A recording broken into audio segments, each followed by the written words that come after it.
What's going on, everybody? Welcome back to another episode of Two Knicks Chicks. I'm your host, Lady and the Chef, joined by my co-host today. Diva Locks 21, what's up? NBA season has kicked off. The Knicks had Friday night Knicks. They played this past Friday against the Indiana Pacers, which was a nice revenge game considering we finished off playing them in round two of last year's playoffs. Both teams are sitting at 1-1 now as the Knicks lost their first game of the season against Boston in an atrocious loss that clearly just didn't make any sense. But I think that my theory on that is that sometimes as a team in any sport, you have to get your butt kicked to wake you up and be prepared for what's to come and to give you a dose of reality. And I think Boston did just that against the Knicks. And I think I was telling you that I feel like Boston is going to be to the Knicks what the Minnesota Lynx was to the New York Liberty. Let's face the facts. The Liberty had a hard time figuring out how to beat the Lynx throughout the regular season. And this was the case last year for New York against Boston. We couldn't figure out a way how to beat them. And I think that butt whooping that Boston gave New York in that first season opener was needed. I think at times as teams need that. And I think that gave New York a dose of reality to one, you got to tighten up your defense. Two, you have to figure out, and again, I'm not um, panicking or being too harsh on them and that the season just started. But I think sometimes you need that to humble you to realize we have things that we need to work on. So to continue to work on things as a team, to get better as a team, to work on your defense, and to realize that this team is a team that we have to figure out how to get past and how to beat them. So we move on to Friday. The Knicks played Indiana. Um, I had the Knicks at 1-1. I had them losing to Boston, beating Indiana. Um, I don't know. What was your thoughts on that game on Friday? Well, it was definitely a nice, bounce back win.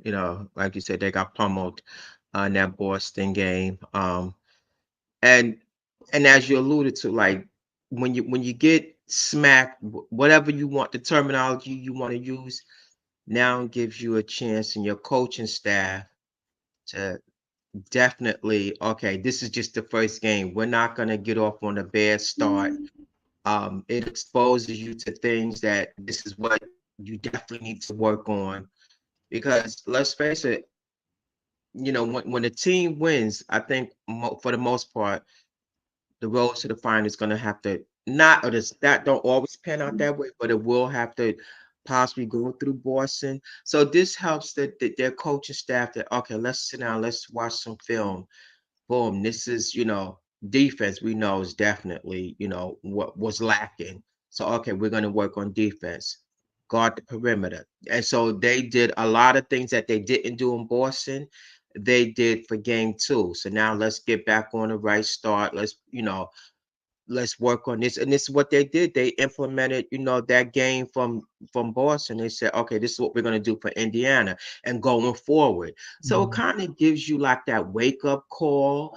Like, okay, we're not going to start any bad habits, and let's not, get too far down in the standings. This is what we need to do to stay, on top and not fall down. And, you're going to take it game by game.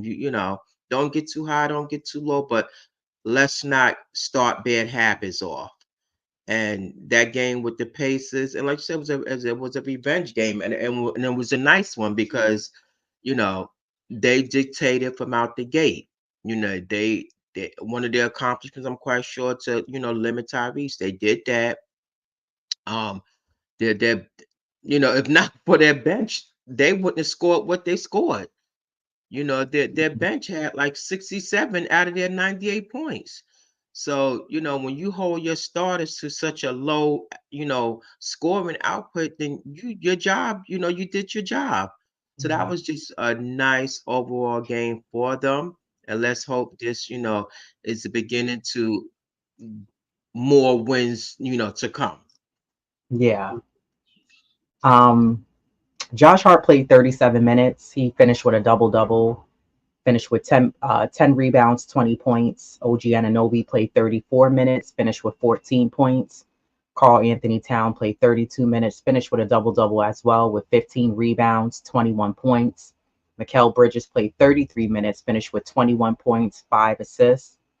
Jalen Brunson played 30 minutes. He finished with 26 points, 5 assists, 5 rebounds. Cam Payne played 22 minutes. He finished with 7 points, 3 assists, 2 rebounds. Deuce played 21 minutes, finished with 8 points, 2 rebounds, 2 assists. I don't even want to mention him, but I'm gonna mention him, Jericho Sims, because I think we do need to still talk about him. He played 15 minutes, finished with 2 rebounds, 2 points. Tyler Kolek and Pacome Daddier both played 4 minutes. Tyler Kolek finished with 4 points.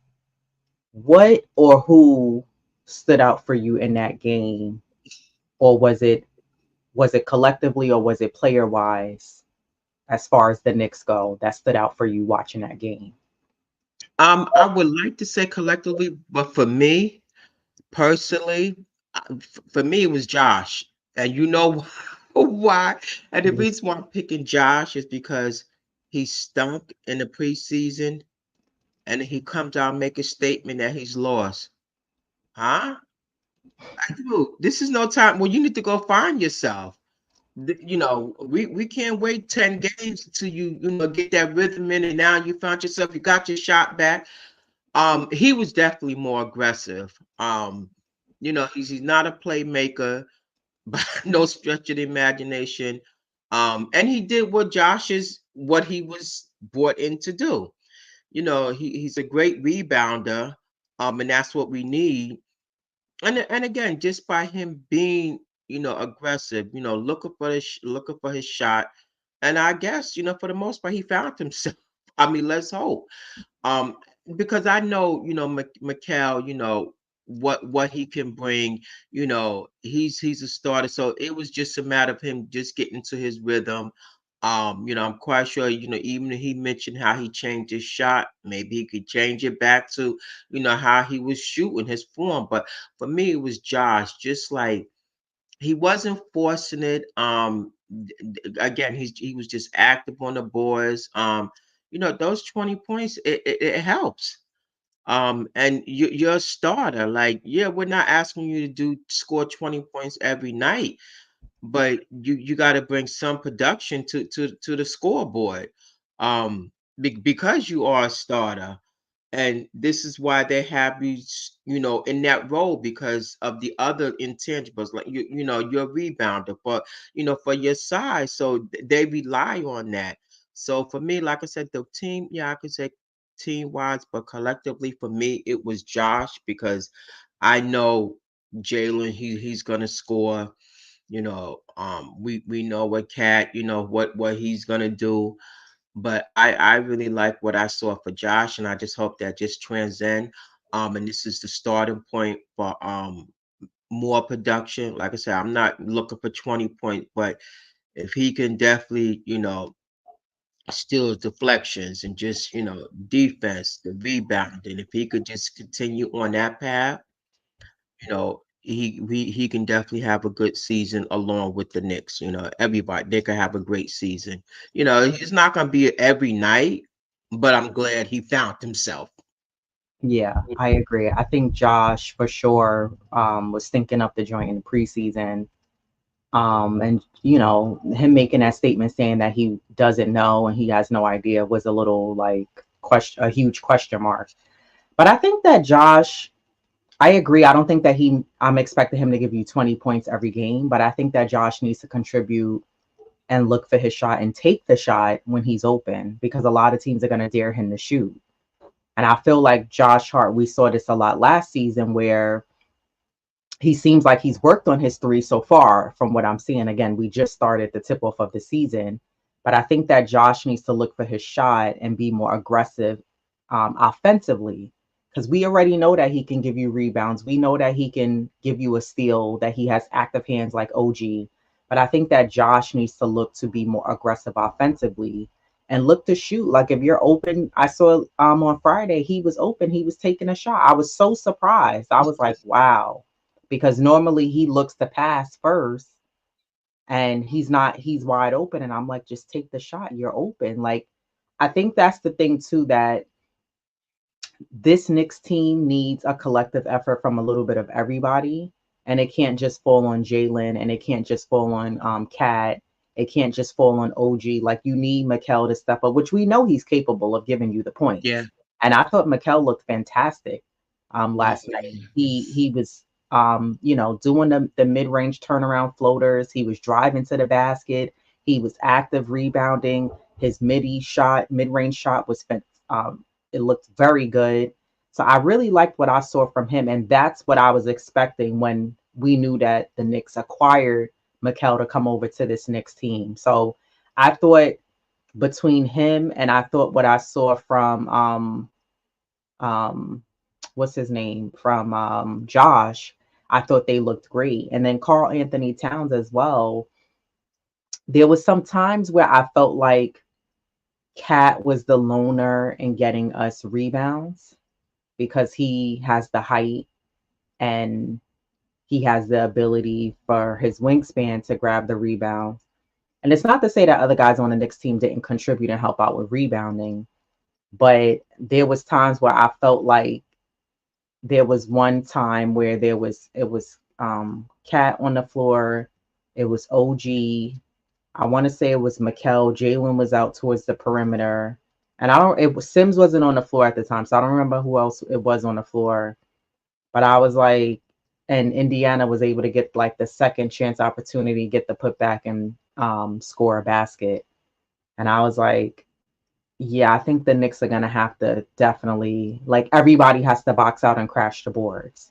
Easier said than done because this is basketball basics, but I think that everybody has to really contribute and help out gathering rebounds for this team, as there's going to be times where the Knicks look a little small on the floor because Sims is essentially coming in as the backup for Cat, and I don't know. I feel like when I watch Sims play, and I've said this already. This is maybe my fifth time already saying this. He's just an active body on the floor. You know how some teams you have that player who they're filling a roster spot so that they have enough players on the team before they can officially start. Like you have to fulfill these number of roster spots. So he's fulfilling a roster spot. He's also filling a spot because circumstances. Mitchell Robinson is out hurt. Precious Achua is out hurt. Even if Mitchell Robinson was here, Sims would still get a couple of minutes because you need to be able to give him Mitch Cat a break and bring in Sims. But I think that Jericho Sims is that player who they come in, the coach calls you in, you're going to fulfill your minutes, you're going to hustle up and down the floor, you're going to do your best to grab a rebound. But I don't think the intention is there like it is with the players who are actually who are more actively locked in, if I'm making any sense. So he's just like a body who you're utilizing to come in and fulfill those minutes. But from what I saw from him, I didn't like the defense. I thought it was just, again, it was just mediocre. I'm going with the flow of the game. I'm coming in. Tibbs called me in. I'm gonna come in. And I just feel like I don't have any sympathy for Jericho Sims. And I'm going to say this because, and you've pointed this out last season, you can't come in with another player on your team and one player goes this way and you kind of go up and then you plateau. And Jericho Sims has made small increments in bettering his game, but nothing where we're like, wow. It wasn't to the level of what you saw what Deuce McBride has done. And Yeah. forget even Deuce. How many other players who come to the Knicks have elevated their game? Dante DiVincenzo has elevated his game. Julius Randle has elevated his game. Hell, even injury prone Mitchell Robinson has elevated his game. to his own degree. Josh Hart has gotten better. Jalen Brunson has gotten better. When guys come here, Isaiah Hartenstein has gotten better. When players come to the Knicks, their game gets a lot better. They're having like career best when they come to the Knicks. And again, I understand every player has their own role. Not every player is going to be this superstar, great player. No, but you have to like elevate your game a little bit more than staying at that basic standstill that you're at of I can give you a rebound or two. I can occasionally give you a block. I'm physically, if you're watching a game, I am boxing out guys. I have the strength and ability to do so, but that's all you're really giving us because you're just going through the motions of I'm getting my name is called, I'm coming in the game, I'm doing what I need to do. And then when I sit down, that's that. And that's what I feel like we're getting from Jericho. When I look at a player like Yeah. Campaign, there's more will to like, I'm active, I'm hustling, I look like I want it more. With Jericho, it's like, I'm just running up and down the floor. And that's not enough. No, I agree. We always have this talk about him. I don't know. I don't know. I don't want to say complacent, but you don't want to get that spot because now you you you're at a standstill. It's like you're mediocre. This is all I can give. I mean, there got to be more to your game, and because the mentality is be ready when your numbers call. And then when this is called, make the best of it. Yeah, Like, exactly. uh, yeah, and like I said, we're not there at practices, so there are some upsides, that they're seeing, Otherwise, for me, I think they would have, shipped him out, or put him in a package deal. So again, because we're not at practice, we don't see the whole. We're just seeing, him being on that floor. But I think he need to maximize when his number is called. Um, there's some spot of greatness. Not wait, I don't want to say greatness. There's some spots of good basketball that we see when he is on the floor, but then now he just seems to revert back to that. Okay, the running up and down, like you know, yeah, case in point, like when Huck Porty when he was on the floor, and there's a clip where Deuce was, giving him some mentorship, like this is how I earn minutes. Like you gotta earn those minutes. Tips is not Mhm. gonna just give them to you. So and this is what Jericho he has to like. Oh, let me earn some more minutes. Let me do this. Let me do that. Like and if Huck Porty, I'm quite sure he's gonna take Deuce's advice because if you know Tibbs is a trust type of coach. He has to have that trust in you for you to stay on that floor. And so when Deuce gave dropped those gems to her court, it's like, this is what you need to do. And Sims need to take heed to that because guess what? Now her Porty, he may just jump in the rotation before you because he's gonna take that advice and like this is what I need to do to stay on this floor. So, and I think since he can't get complacent and to me he seems like he is, and then sometimes you see good basketball from him, but when are you going to elevate your game to staying on the floor, giving us 6, 8 points or something, and you know, 6, 8 rebounds. And I know he don't play a lot, but he's been on that team for Long since enough. yeah, long enough where like this is what we've seen, and we haven't seen, a significant jump in them. So, we because we always talk about that. So I mean that's just, my take with Sims. I'm definitely hoping to see, more from him, this year. He seems like he's a different player. I don't know, he from last year, just, from playing on the Pacers. I don't know, he just seems like, okay, I'm getting this. Like, I don't know. I just saw a difference in him, and I hope again that translate, for the rest of the remainder of the season, and hope that we can see more from him. Yeah. Do you think that, I think we're both in agreement that this is his opportunity while Mitchell Robinson is out to really show that like you can count on me to come in and, be a solid five position player for you. Come in, give solid minutes, maximize the timing that I am getting. But do you think that while Mitchell Rob is out, are there any concerns with us having that defensive presence, that position player to be that strong defensive prowess like in the paint as Mitchell Robinson is, and to also get you those rebounds and those second, third, sometimes fourth chance opportunities? Like, do you think that the Knicks will be able to sustain in that regard while you don't have Mitchell Robinson or a solid backup to Carl Anthony Towns, who I thought did a really good job playing bully ball, pounding the ball in the paint. He wasn't just shooting threes. I thought he did a nice. He kept his game versatile offensively. So he took the threes when they were necessary, and then he went down low, posted on the paint, had some nice hook shots.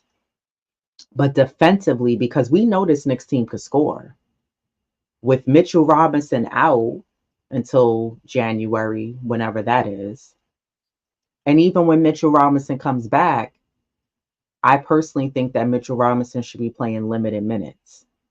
You need him to sustain the remainder of the season, and you need him for the postseason. But how strong is the Knicks defensively going to be when you don't have Mitchell Robinson there? Yeah, there is some concern because we're not the tallest, as far as height wise. Um, when you run up against bigs like Minnesota or the OKC guys, that have the height and the length, so it is some concern, but not a lot because of, I can't say not a lot, but because then Precious is out, so you know Mm. that now that definitely like depletes your bench and just your reserves and people who's coming after who and what. So it is a concern, but not a huge concern because they're pretty good, decent rebounding team, Cat. If Josh continues on that tear, just being, the right place at the right time, he can. If Josh wills his way, he can give you 8 to 10, sometimes more than that rebounds. Um, you know, so it's not a great concern. Is it a concern? Yeah, but I don't think that that's gonna be the deciding factor of losing games because you can you get out you could out rebound, but you could still lose a game. So that's not a deciding factor for me. It's the other things. Yeah, rebounder, but the defense and the other things that can cause you to win or lose a game. So that's not a really big concern. And yeah, I agree. When Mitch come back, yeah, he's going to be on limited minutes. But if the Knicks are able to sustain in his absence, um, and win these games that they're supposed to win, then they're at the halfway mark. So that's not a real big concern for me, because they don't have like those second, chance, the rebound offensive, defensively that Mitch brings to the team. If you know Cat continues to rebound, Josh, you got OG, and the other things, and run out and transition, fast breaks, and they'll be all right for me. Yeah, I think the Knicks, I don't think it's a huge concern either, but I do think that this team has to for sure be aggressive collectively rebounding. I think that you need someone there, which Kat is very much capable, who can stop guys when they want to, you know, come into the paint and get the easy baskets. So you need someone who can get those stops collectively. And then if you're the other wing players, you have to be guarding who's on the left, who's on the right side of the basket, right under the basket, as sometimes players will just opt to um, throw the easy pass to whoever's under the basket, right? So you can't just leave that five, that center, to just try to have to stop whoever's trying to score, but he needs backup for whoever's right under the basket on the left and right side. So that's where other role wing players on the Knicks need to be prepared, or whoever else is there to stop the ball. Yeah. But do you think that this season the Knicks front office are going to make any decisions to keep rolling with Mitchell Robinson? Even if he has a good season, I'm saying this because of the injury side of him. He's a very injury prone player. And I think that when you have a player like Mitch, who, you know, Mitch is not as bad as Kawhi, who they miss so many games and it costs you. But do you continue to rock with Mitchell Robinson next year, depending on how this season goes? Or do you say, okay, we're going to keep him? Or do you shop around and try to bring someone else in to be, that other center that you need to play on this team? Like, what do you think the front office is basing, if they do base a decision off of, is it off of how well he plays or how well he does? Or if Mitchell Robinson comes back and then he sustains another injury in the postseason, like, do you say, well, we can't go through another season. We got to wait. And he's missing 30, 40 games. I mean, do you continue to rock with Mitch, or do you move on? See now, this is the dilemma. Now, if he has a good game, a good season, when he comes back, he stays healthy. He brings us to the postseason. All those good things. His stock rises, right? And Hmm. I think this is the time for them to get rid of him.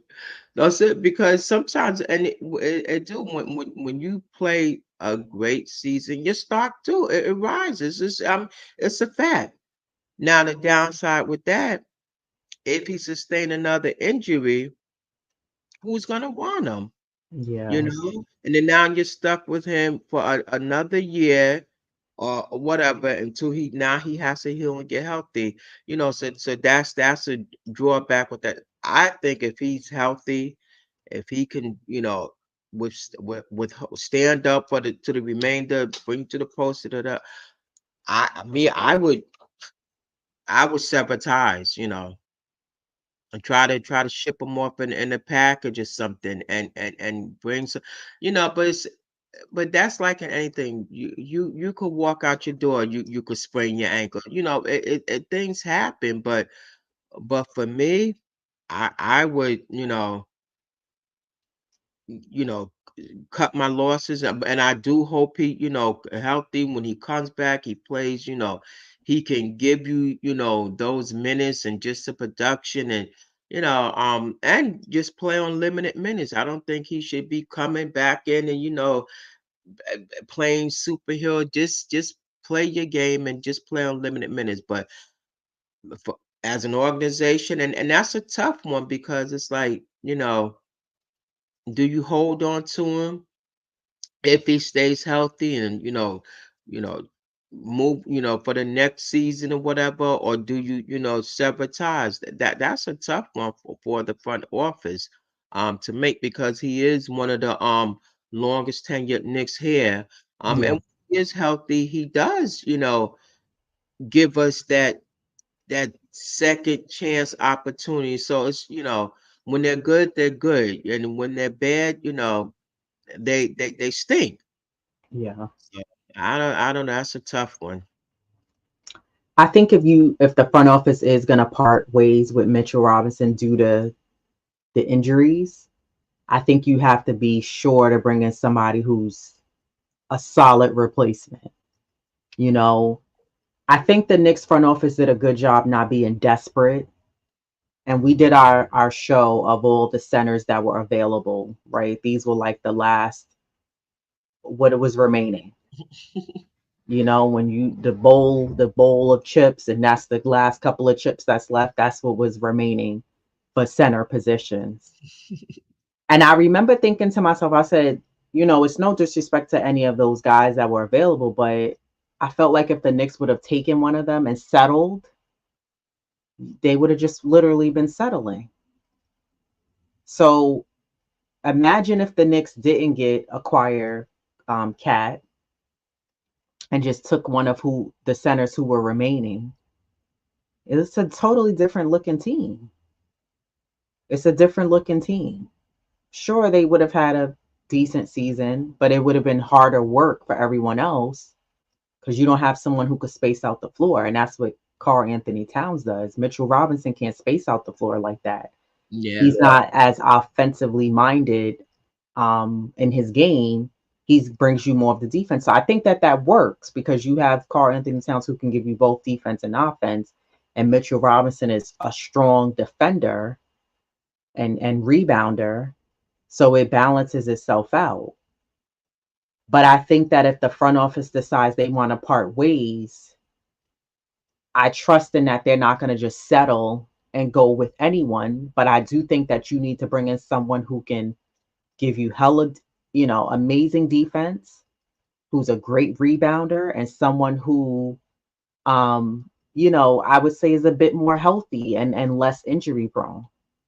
And I know some fans will say, like, oh, well, that's something that you have to worry about with OG and Anobi, which is true because OG, but I think the Knicks, and I said this before, the Knicks knew what they were getting into with acquiring OG.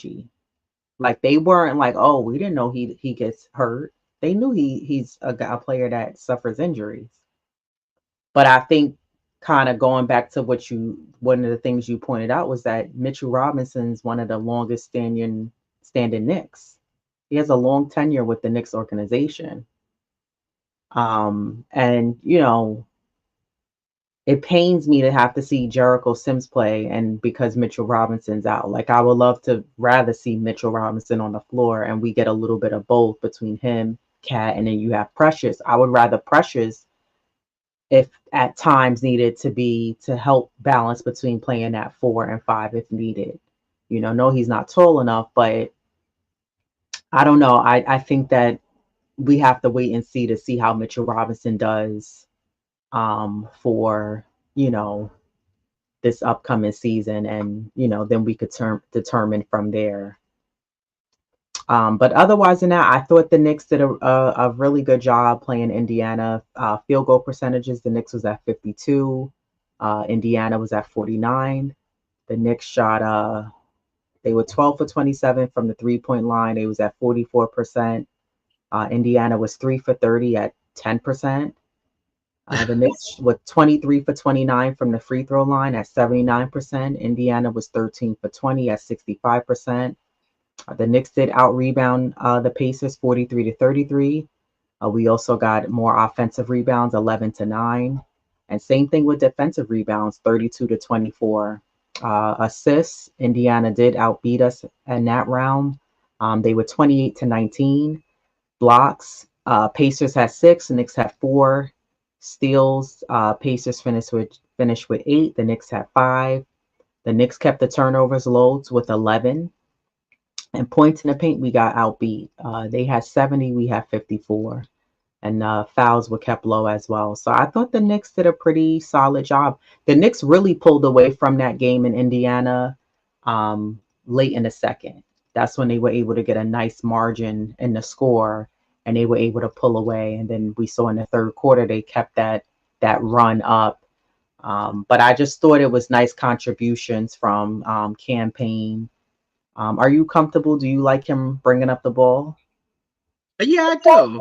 Um, he brings it up and he don't stop his dribble. He makes sure, guys are set. Um, I like him with that little awkward shot, but that's neither here nor there. It goes in, and then he's also he will attack. He defends. So I think that was a nice like pickup for the Knicks. Yeah, so far I like what I see. He's been around, so it's not like he don't know what's expected of him and his role. Um, so yeah, I definitely pretty solid as far as a player. Right. Yeah. I'd like what Cam can do. He can attack the basket. I think that's what the Knicks need more of too.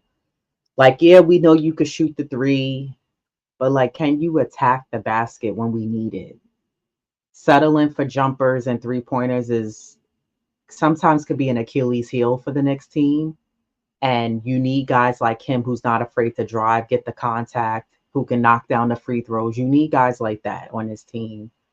I thought Deuce McBride looked well as well. His three pointer looks really good this season. You can tell he was putting up shots in the off season, working on his three pointer. It looks really, really solid. He looks very confident out there, very Yeah. confident. I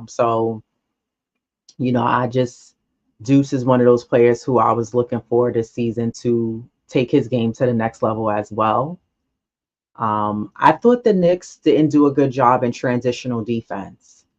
I thought Indiana had like there was too many times where they were getting the ball up the floor, just easy baskets in the paint. We didn't have anyone to stop them. There was a three, sometimes 4-on-1, and Jalen Brunson, of course, just gonna let whoever score to score because it's 3, 4-on-1 guy, and they're coming full fledged down the other end of the basket.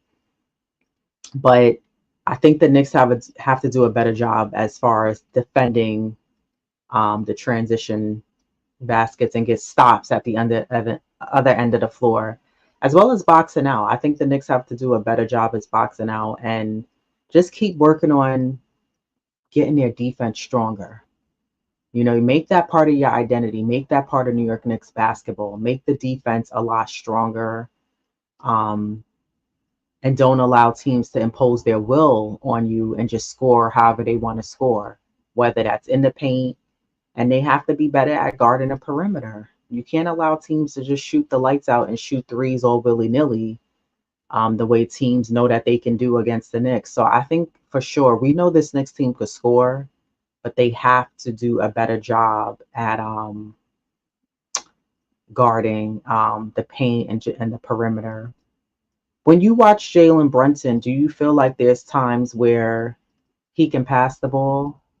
Or do you feel like when like a lot of times when Cat will give him the high screen and he rolls to the basket, do you feel like, and I'm collectively going from the first two games to, and really I should say the Pacers game, because you didn't see too much of that against Boston, but the Pacers game plus preseason, do you think that Jalen could dish it off and pass it more? Or are you okay with him taking the shot or going with the easy layup?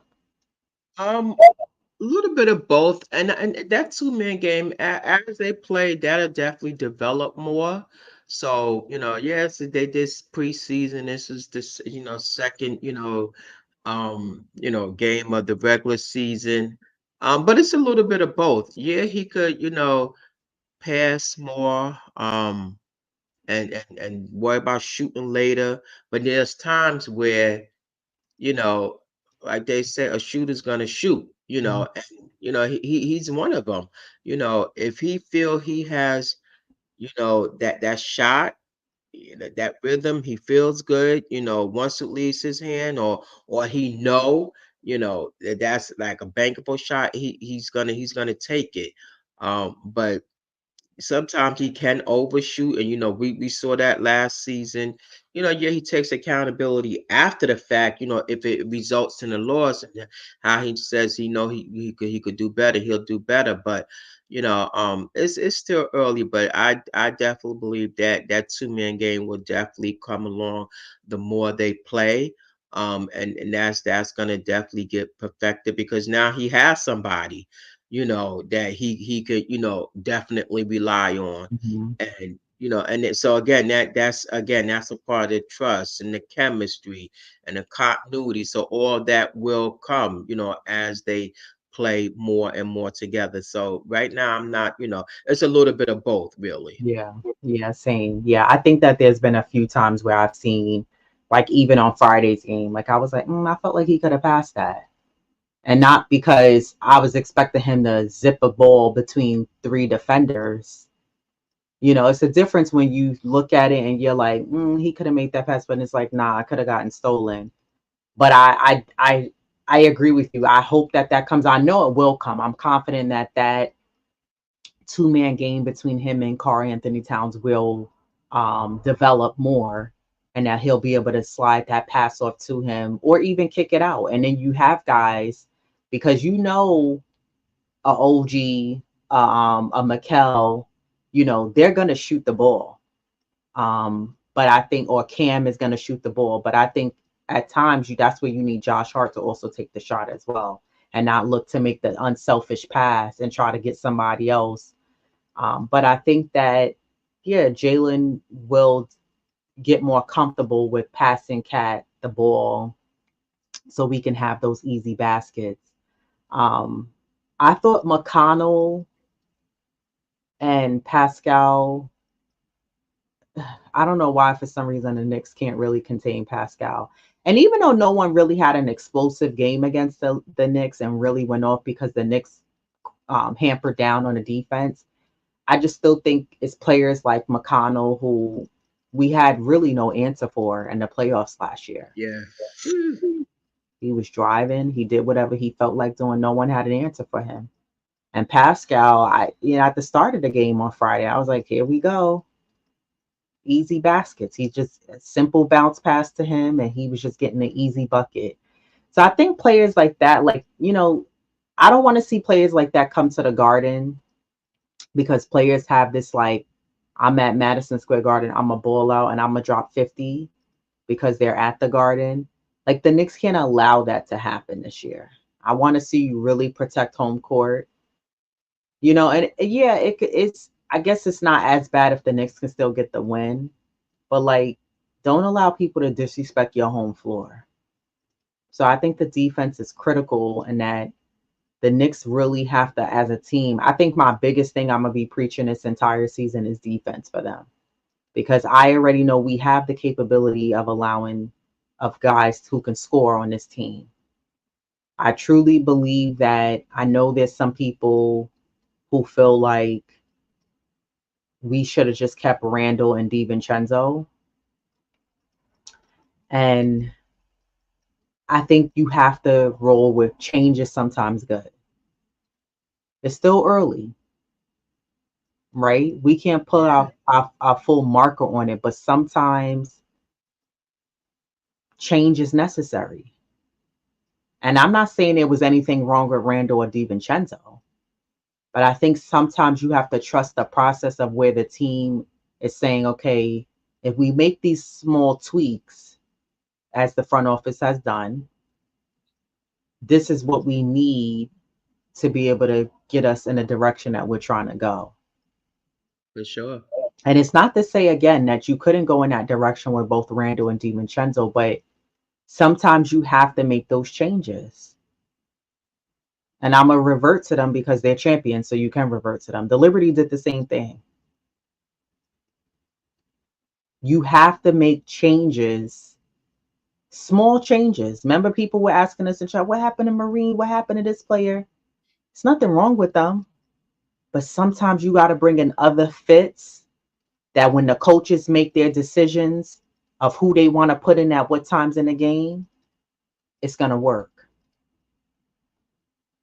And I think one of the things that the Knicks lacked last year, I still have a question mark for the bench. There's a small question mark for me for the bench. I'll say an asterisk for the Mhm. Knicks bench. But I think that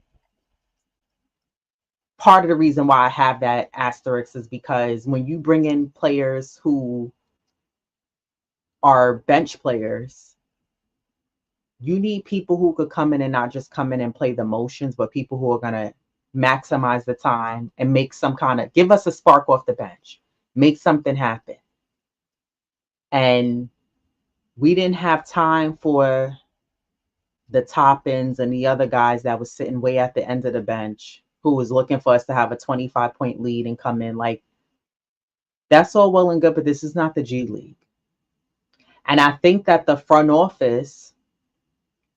Knicks front office as a whole, there's pressure to get this team past the second round Yeah. because this team has gotten a lot better under the Randall years. We've gotten better, or I should say the later part of Randall's tenure with the Knicks. We've gotten better where because last year I remember the narrative was the Knicks were going to be a one and done, first round and out. Yeah. And that's Yeah. how it's been the last 3 years. People have said, oh, the Knicks are just a first round team. So they've proven they're not a first round team and that they can get to the second round. But you got to prove you can get out the second round. You gotta get past that second round. You gotta be Eastern Conference Finals championship bound. That's where you have to go.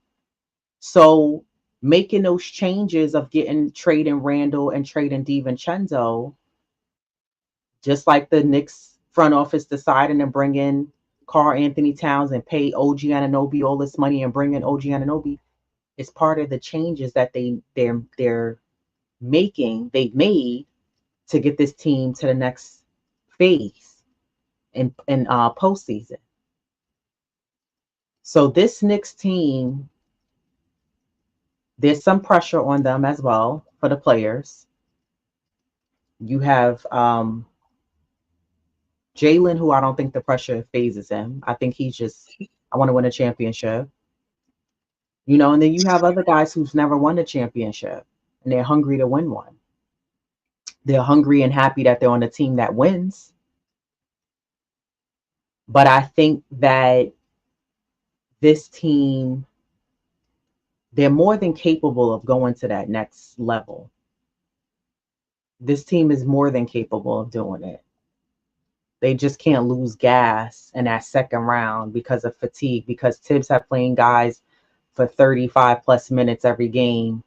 And you got Josh Hart playing with a bruised rib and people, you know what I mean? There's no more left to give. Like, we can't allow that to happen this year.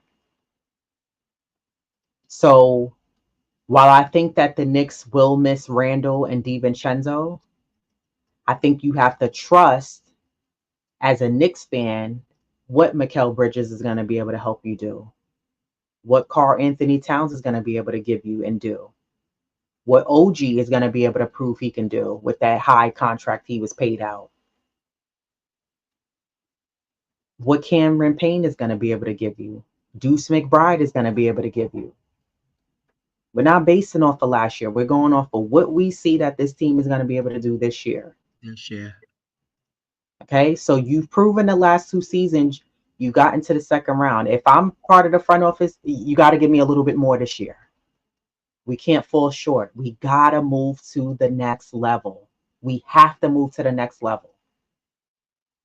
And if you're a true diehard Knicks fan, and I miss controversy on this podcast because people don't like my takes. I love it though. It makes for a great debate. And I feel like this Knicks team, we waited so long. Okay? The Knicks are it. Tag, you're it. They won. Now it's your turn. And it's not just the pressure because the Liberty won it this season. There's been pressure on the Knicks. Enough. It's been over 50 years. It's not supposed to be easy. It's hard. The playoffs is not supposed to be easy. I understand that. It's very hard. But as a team, you have to figure out how to turn. your game up to the next level for the postseason. And I know I'm jumping ahead because this season just started, but you have to know how to turn your game up to the next level, how to make the right decisions, how to have your basketball IQ turned up to the highest level that you could turn it up to be ready for the postseason. I only I'm only going to put my trust in the front office and knowing that the decisions that they made are for the betterment of this Knicks team. I appreciated and liked what both DiVincenzo and Randall gave us. But again, I'm trusting the process. And I think that as Knicks fans, we all have to do that. Trust the process. Trust that the decisions was made in good faith and for the right reasoning. So we can't be so hard on saying, oh, well, I don't know. Maybe they shouldn't have got rid of Randall and DiVincenzo. We don't know yet. They haven't even played 20 games. Let's make it to January, then start an assessment on the first half of the next season, and then we could give some grades on who's doing what, how they've been doing collectively, and then we can move from there. Yeah. So let's trust the process. Let's believe in this team. Let's have faith. The same energy we have when it's the first round and it's the second round, and we all hype. We got to have that same energy now. We do, but do you felt that Tibbs overplayed those guys? Because they were up by a significant margin before he even inserted the bench in. Um, what's your take on that? Because Friday, you're talking about. yeah, on Friday's game. Yeah, you see, but that's the thing where Tibbs had to have better discipline. You know who has really good discipline? I'm glad you brought that up. And I'm gonna get back to what you were just asking me. OG Ananobi has really good discipline. Yeah.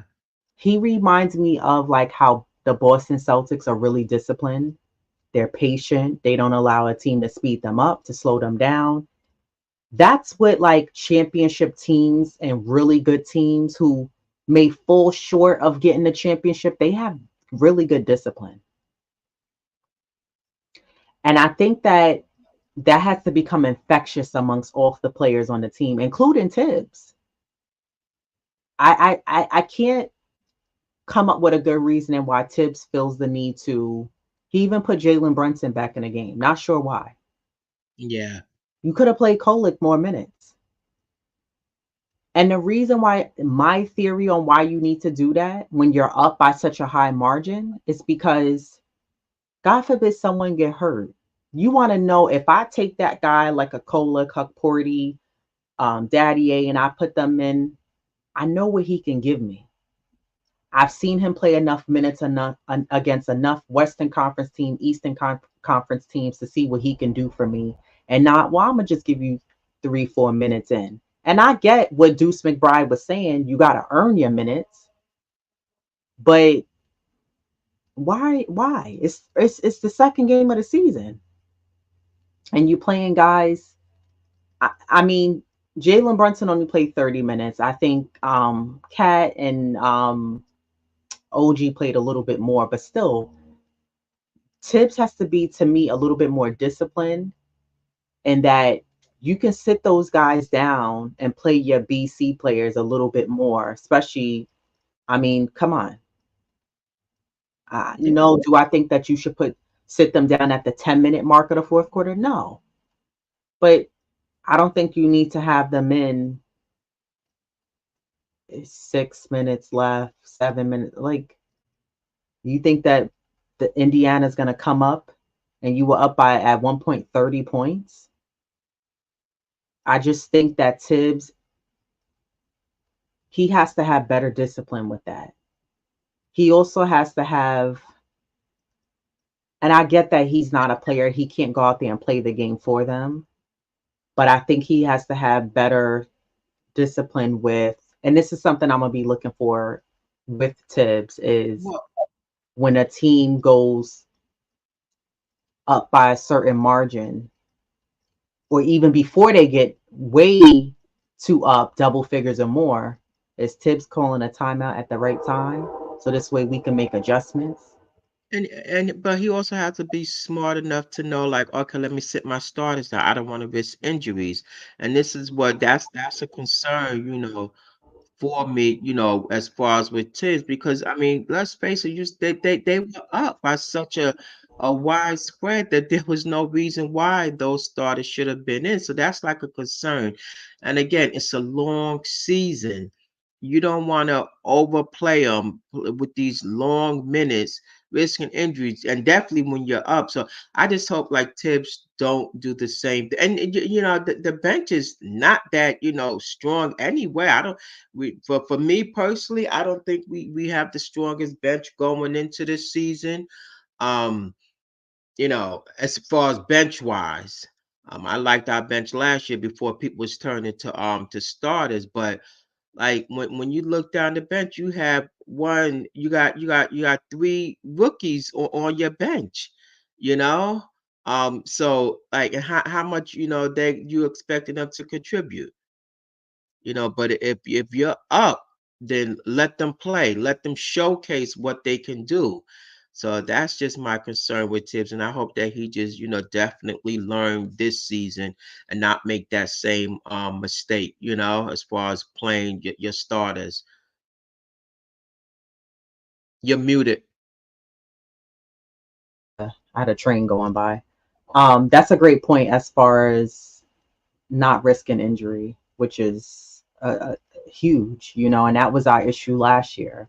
And I think also not burning guys out at the end of 82 games and then the postseason comes and guys have to get a second wind, and I get it. Playoffs comes, players are tired, you've been playing a whole entire season. You play an in-season tournament, and now you're playing several rounds of the best of however many, um, to be able to get over the hump to go further along in the postseason. So I don't know. I just think that that's something that Tibbs has to be a lot more disciplined with as far as like how many minutes he's playing guys. If you have such a high margin, if you're up by, 20, 25, damn near 30 points, you don't need to be playing players, your starters, with 6, 7 minutes left. Like you can sit them down and let them rest. Because now that we're in the start of the season, games are going to be every 2 days, you know what I mean? Sometimes you're going to have back to back. So I don't know. Just like he needs to be more disciplined with that. So we'll see what Tibbs ends up doing with that. But I will be watching. Monday, the Knicks play Cleveland. They are 3-0. 3-0. Yeah, Cleveland's cooking. Well, Cleveland had a pretty decent season last year. I They think they they just fall short, when it comes to the playoffs. And I think Cleveland is one of those teams you have to be careful for because they're very much capable of beating a lot of teams in this league. You have the Knicks beating Cleveland or what? definitely have them beating Cleveland. I'm never going against the Knicks. So regardless who they're playing, they put on their shoes and shorts the same way, one leg at a time. But Mhm. it's just these are things that they have to be mindful of, guarding that perimeter. D- Donovan Mitchell, he's one of those players that will try to come into the garden and score and put 50 on them. So that like how you alluded to, you gotta, guard your home turf because he's one of those players that will come in, because for various reasons. So that's a player you definitely have to watch. But I have the Knicks, beating Cleveland. That Friday's game was like a testament of what's to come. Then I don't see why they can hand Cleveland their first loss. But Jared Allen, is playing great. Donovan Mitchell, even what's the Garland. But again, Yeah. it's just the things that they have to do to get that win, guard that perimeter, um, watch on the switch, But the Knicks, they pretty much, handle, Cleveland, last season, the year before that. So, but again, it's gonna be a tough one though. Yeah, Cleveland just beat Washington yesterday, 135, 116. And what's interesting is the amount of minutes that their players played. Evan Mobley was the only one that played 30 plus minutes. He played 32 minutes. He finished with a double double. He had 13 rebounds, 13 points. Jared Allen only played 25 minutes. He had 23 points. Donovan Mitchell played 29 minutes. He had 30 points. Darius Garland only played 24 minutes. He finished with 23 points. Sam Merrill played 20 minutes. He finished with 11 points. And Chris Levert played 19 minutes, had 10 points. And then Ty Jerome played 15 minutes, had 14 points. So they didn't have to play a lot of minutes. I mean, granted, you're playing against Washington, but the Knicks to me have to for sure watch out for Evan Mobley and Jared Allen. Aside from Donovan and Darius Garland, but you got to watch out for those two. Um, it's amazing to me how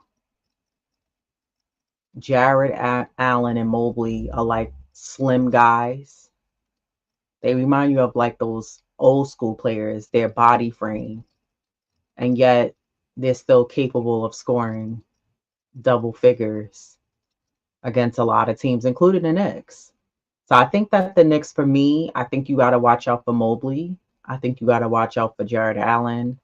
Of course, Donovan Mitchell, you got to figure out a way to stop him. I think he's still on this, like he wanted to become a Knick, and maybe he's feeling some type of way that the Knicks didn't bring him over here, which I'm sure the Knicks probably tried. Cleveland just wasn't letting him go. And then Darius Garland, you got to watch out for him as well. They both can be stopped, but I think that the Knicks have to tighten up the defense for sure. And I think also you got to watch out for the 3 pointers from Cleveland. They love going on a hot streak with the 3 pointers. I mean, they were 18 for 39 against Washington. They didn't do too great on the free throws, and they finished with 50 points in the paint. Both teams had a lot of turnovers, 13 steals. Nonetheless, I think we have all the keys to match up against Cleveland. I think the Knicks right now, I believe the Knicks are sitting at fifth. So, the season just kicked off, but the Knicks got to tighten it up. But Cleveland's a beatable team. We had them last year. Again, this is a whole new year. I'm not going to base off of what the Knicks did against teams last year. But For the sure. Knicks definitely have to hunker down and play better defense this entire season. That's what's going to help them win games. We know this Knicks team could score, but I'm looking for them to really be able to tighten up on a defensive end and really be able to, force shot clock violations, force steals, force teams to get razzled and then they can't figure out where to pass the ball. And now they just have to, you know, turnover. Now it's a waste of possession. So, yeah, the Knicks do play Cleveland tomorrow. Then they play Miami on Wednesday. And then they play Detroit on Friday. What are your predictions? Um, Again, I have them 3-0. take. Yeah, I have them. What they play tomorrow? Yeah, uh, Wednesday against Miami and then Friday yeah, against Detroit. 3-0. Yeah, I'm not going against my Knicks, regardless. I got them 2-1. And Who's that one? I'm gonna say either Miami or Cleveland. And I feel like the Detroit game is gonna be close. For some reason, I don't know why when the Knicks play Brooklyn and we play Detroit, the score is always close. Like, why can't you just break away? It's a new season. I'm coming in with different vibes and energy, but I feel like the Detroit game is gonna be close. Miami is definitely. I'm very interested in seeing what we do against Miami and what we do against Cleveland. But for sure, um, I think the Detroit game is going to be a close one. I think the Knicks for sure are going to beat them, but it's going to be close. I mean, the Pacers game was close for the most part of the first half, except for that last couple of minutes of the second quarter when they were able to pull away. So, we'll see. Yeah, and I mean in Detroit, they're up and coming. Like they almost, White, came up with that block. Otherwise Detroit would have taken that, which I would have loved to have seen that. But teams like that, you just don't like, sleep on. Like I always say, everybody, nobody's, no team is going to give you that game. You got to come out and take it. But I'm still going to go 3-0 with the Knicks. That's just where I stand. Yeah. Yeah. I mean, I love the positivity and the optimism. So, um, shout out to the Knicks. I'm excited that the season has started, that the NBA is back. And we will. I'll keep track of our predictions. I mean, usually yours are always higher than mine. So I'm at 2-1. I'm not sure between Cleveland or Miami, like I said, as far as which game they can possibly drop. And I love when your predictions are spot on because I'm like, wow, like, and that's happened plenty of times last year where I'm like, wow, the Knicks just won 4 in a row. So yeah, I'm curious to see how this week game plays out. Um, but yeah, shout out to the chat for everybody joining us. The chat was very active today. Salute to Just Knicks, Coach SAR 617. Salute to you, Knicks 100 of GM, AP. Salute to you, Kareem Grant, Mortal Cuts, Altery Waters. Salute to you. I thought Diva Locks was gonna be highlighting some of the comments, but Nostalgic Nick, Dorkosaurus Rex. I love that handle. Dorkosaurus underscore Rex. And to Paula Bonner. Did I miss anybody? G Robinson, salute to you. Damian Cox, salute to you as well. And we always get one or two trolls every It's episode. You par for gotta. the course. I mean, it doesn't matter. We could be talking about alligators, and somebody's gonna come in here and have something to say about it. So Exactly. it makes for the content. You Well, what decide do to you know keep about it. alligators? So, um, yeah, I think we just need to trust in this Knicks team. The Knicks have to prove that they can be consistent as well, right? I think it's so important that this Knicks team stays consistent. And each month, not only just each game, but each month, you want to look back and say, we had a good month. You're going to have maybe 2 months where it wasn't a great month for you, but you want to have it more on a positive side than a bad side. You want to, or if they have a really good month, let's just say in January, February, you can't dip down so low where you lost more games than you won. You kind of want to have it at an even playing field. So we'll see. The bench not going to develop playing the last 30 seconds of every game. Agreed. But that's where the Knicks and Thibodeau needs to make proper adjustments and needs to be a little bit more disciplined in that, one, preserve the starters so they don't risk injury because you're trying to prolong them playing out on the floor. For what reason? You're up by 25, 30 points. And then you need to give the bench guys an opportunity in case of injury. You have to learn from last year when guys were dropping like flies and we had a huge man down situation. Those guys were forced into playing as starters. They did a hell of a job doing it. But if you allow the starters to get more than a little bit more spotty minutes in games, especially when you're up by such a huge margin, I don't think 3 and 4 minutes is suffice. I think you need to play those guys coming off the bench, your Daddy Asia, your Huck Porties, your Kolix. Play those guys a little bit more so now you're building your trust and you can see what they can give you and not just in garbage time. in case if we have injuries, God forbid someone goes down, you know what, I can bring him in. I know what he can do for me. It's about making sure guys are disciplined, they're ready when their number is called, and they can give you what you're looking for when you put them in the game. So I don't think playing guys strong, heavy minutes is smart. You need guys to be ready and prepared to be able to take on the minutes and workload for the postseason.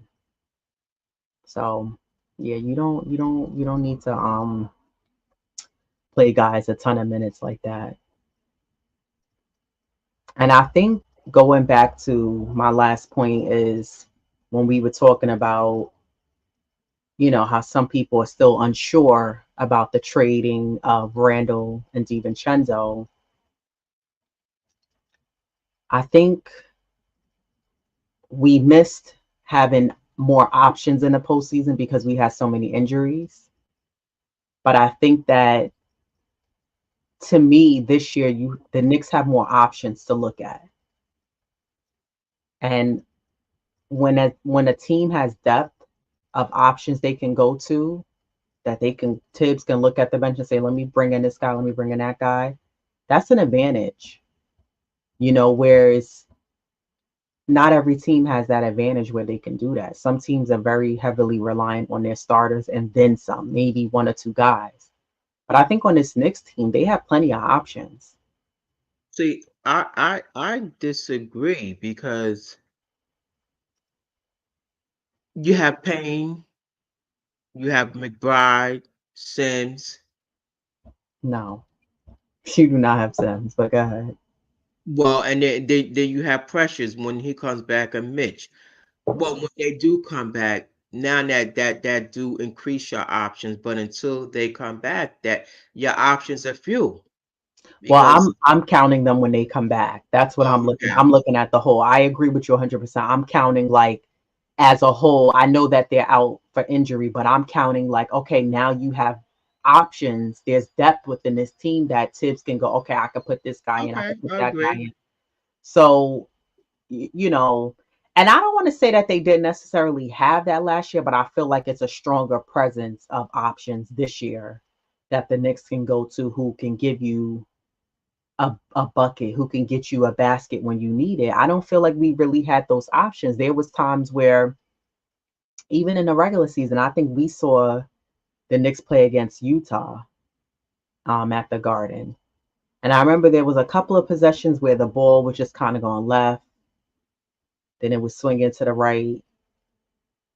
And then finally Jalen Brunson was like, well, let me just do something because nobody else is doing anything. And then we was able to get a basket. And actually DiVincenzo had a really good game that game because I think he noticed that it was like nothing really happening. And that was what was happening last year a lot of. Like either OG would have to say, well, let me take it to the basket. No one else is really doing anything.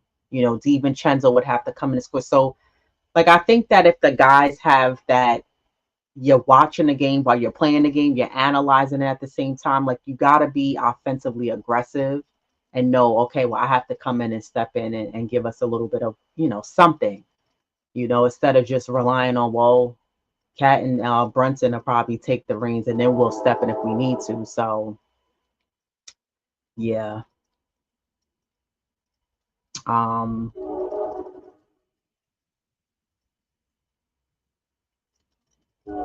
What who would you rather? And somebody mentioned further up in the comments. And I know they play different styles of their games is totally different. Um, Huck Porty or Sims because Sims is like the sort of pick and roll style player, and then Huck Porty, let me get that. Again, they play totally two different styles. But who would you rather see, coming off that bench, um, first?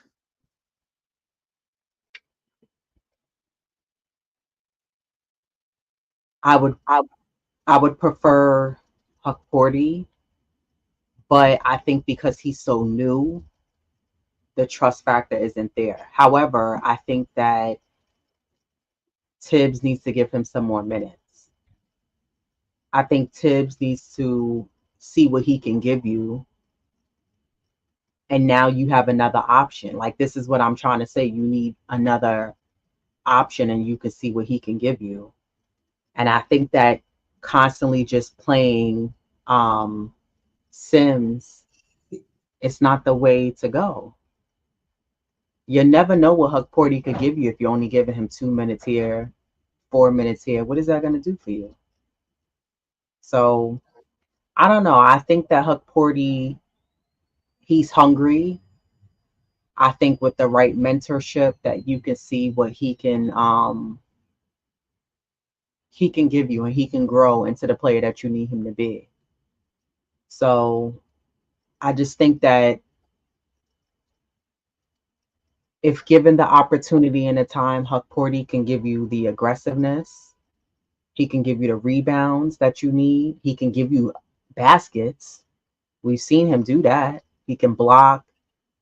And I think that it's good to put him out there um, in real time and not just in practice. Put him out there in real time, because now you have guys like Karl Anthony Towns. You have Jalen Brunson, who they're going to be able to call out his mistakes and say, this is where you need to be. This is where you know what I'm saying? Like, you could Yeah. correct him and show him in real time while he's in a game, versus just a couple of spotty minutes while maybe they're not even on the floor. So I would rather see Huck Porty get the minutes, which he's more than capable of taking Sims minutes.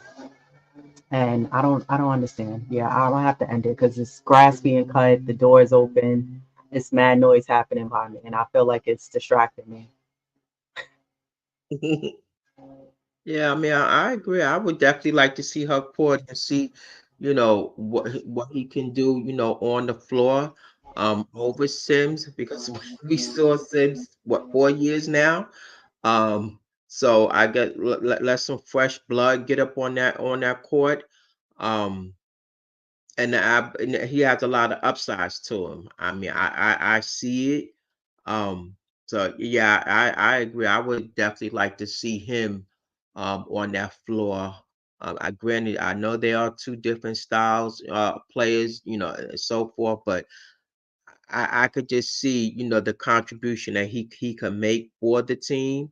Um, and definitely if he goes to the G League, that'll definitely, help him out and develop his game. So I just, see that there's like a lot of upsides to him, and I would like to definitely see him over Sims. Yeah, I agree. That's why I think Huck Porty should be getting more of the minutes.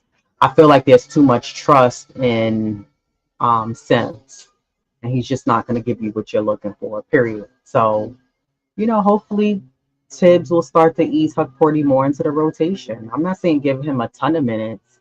I think he should be getting more playing time to prove that what he can do, versus Jericho Sims, who can barely give you anything, you know.